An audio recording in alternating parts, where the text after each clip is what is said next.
In a matter of pride, Odisha's tableau that rolled down the Kartavya Path during Republic Day parade in Delhi has been adjudged the best among the tableaus of all states and union territories.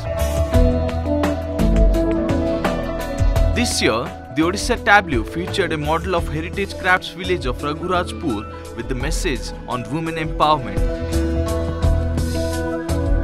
The tableau showcased the wonderful craftsmanship and artistry through Raghurajpur Pattachitra and handicrafts. Moreover, it highlighted women empowerment in rural areas through cottage industries. The tableau model was prepared under the supervision of Gajendra Sahu. 3 वर्ष धरिकी प्रज्ञापन मोड़ हो नाला ए वर्ष जोटा हबार थिला तो हैला एवं काम हैला बेले डिजाइन बेले मॉडल बेले बारी ही पड़ुथला अन्य मानकठू ए अलगा थिला जेकोसी लोक जने देखले भी तार आखि लाखि जाउतिला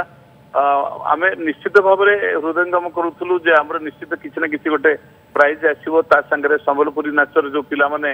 जाइथिले से गोटे निपट मफसल गाँव पिला माने जाइथिले से माने नाचुथिले एवं भारी ध्यान से माने भारी डेडिकेटेडली से माने नाचितंती जिमते हम प्राइज पाइबो सेही पिला माने भी 2020 मसरी भी नाचिथिले हमर जो रुकणारथ लिंगराज मंदिर टाइम बेले प्राइज पाइथिले से माने डेडिकेटेडली भी नाचिथिले एवं प्राइज पाइबा पई समस्त चेष्टा थिला जो कारीगर माने काम करथिले कीर्ति किशोर महाराणार सार तो तार से तो फैब्रिकेशन दायित्व नहीं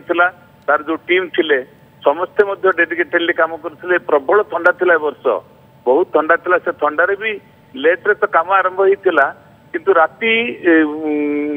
2टा 3टा बेले बेले भी राती पाही जाइछि ए पिला मानको मु कृतज्ञता जणाउछि बहुत धन्यवाद जणाउछि जो माने ए टीम रे शामिल हेइछन्ती जो माने काम करिसन्ती मु तांको बहुत बहुत बहुत बहुत धन्यवाद जणाउछि कृतज्ञता मध्य जणाउछि एवं ए जो प्राइज आसला ओडिसा वासींकर स्नेह श्रद्धा सहानुभूति एठो निश्चित भाव में बजाय रही पड़ुछि एटा जो टीम काम करुथिले सेथरे 32 जन टीम थिले जो माने की कारपेंटर थिले आर्टिस्ट माने थिले पटचित्र शिल्पी थिले जो माने सुपरवाइज भी करुथिले से माने भी थिले ए सब मिसकी 32 जन थिले गोटे टीम रे ता व्यतीत हमर जो आर्टिस्ट माने थिले टाब्लोर जो आर्टिस्ट 14 जन पिला नाचुथिले एवं ए जो महिला सशक्तिकरण को देखेबा पई थिले आ 8 जन. Apart from Odisha, the tableau of Gujarat won the first prize in the People's Choice category. The tableau of the Ministry of Culture has been adjudged the best tableau among ministries and departments.